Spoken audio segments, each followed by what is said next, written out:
Olá, amigos do canal Só Esportes. Primeira fase da venda dos direitos de transmissão do Campeonato Brasileiro é concluída. Time de basquete desiste de disputar o NBB. Justiça mantém a obrigação do Flamengo de pagar pensão a vítimas do incêndio no Ninho do Urubu. Quer ficar muito bem informado? Então assiste o vídeo até o final, deixa o like e se inscreve no canal, porque isso e muito mais você confere aqui.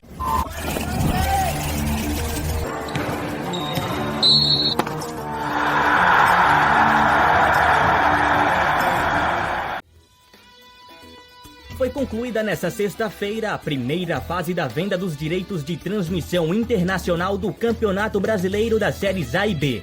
As empresas vencedoras foram a Global Sports Rights Management para a TV aberta, TV fechada, internet e também via streaming, além da proposta conjunta das empresas Zeus Sports Marketing e Stats Perform, que vão trabalhar com o streaming for betting. Na fase seguinte da negociação, as empresas selecionadas precisam passar por validação do campo de abertura de trabalho, atender às normas de governança e conformidade e apresentar as garantias financeiras e formalização dos instrumentos contratuais. Somente quando esta fase for cumprida, os clubes e a CBF vão considerar o processo concluído. O contrato deve valer a partir desta temporada e se estender até 2023.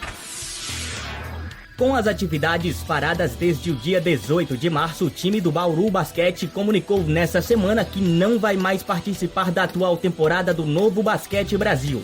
De acordo com o clube, a decisão ocorreu por conta das incertezas econômicas causadas pela paralisação das atividades esportivas, devido à pandemia.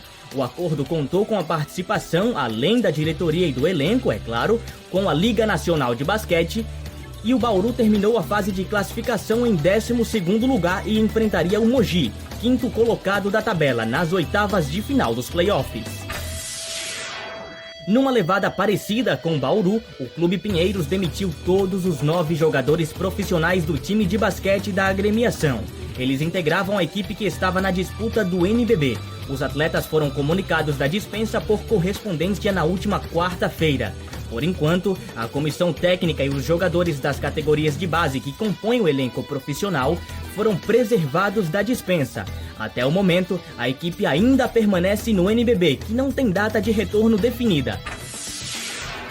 A Confederação Brasileira de Futebol está elaborando os últimos detalhes de um protocolo médico para que exista um retorno seguro ao futebol.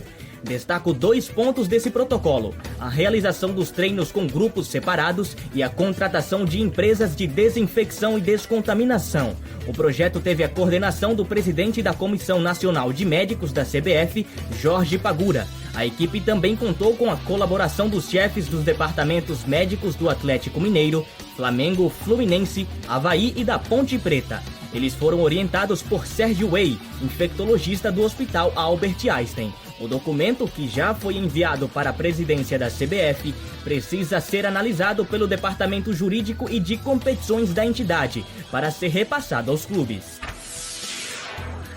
A maioria dos dirigentes dos clubes das séries A e B do Brasileirão decidiu estender as férias dos jogadores até o dia 30 deste mês. No entanto, Botafogo, Flamengo e Vasco vão esperar a decisão da Federação Carioca de Futebol, que estuda sobre o retorno do campeonato estadual.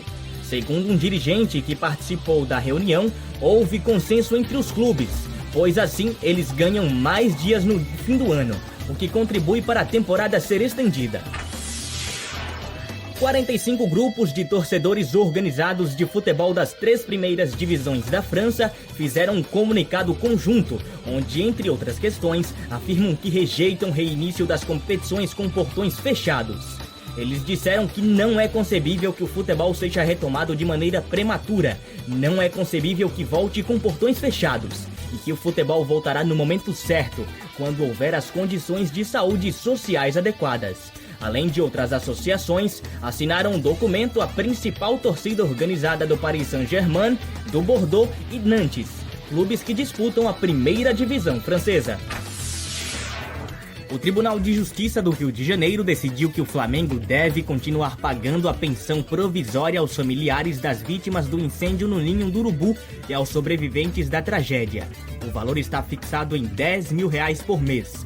A decisão também determina a realização de audiência de conciliação entre as partes, conforme requerido pela Defensoria e pelo Ministério Público Estadual.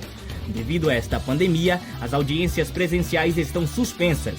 Com isso, o procedimento será marcado após a normalização da situação, para que todos os interessados no processo estejam presentes. Lembrando que o incêndio no centro de treinamento do time da Gávea ocorreu no dia 8 de fevereiro do ano passado, culminando na morte de 10 jogadores das categorias de bases do Flamengo, que tinham entre 14 e 16 anos de idade. Então deixa aí nos comentários o que você acha sobre todos esses acontecimentos esportivos, se eu deixei alguma notícia importante de fora, e opina aí qual a sua visão sobre tudo isso que ocorreu no mundo esportivo nessa semana.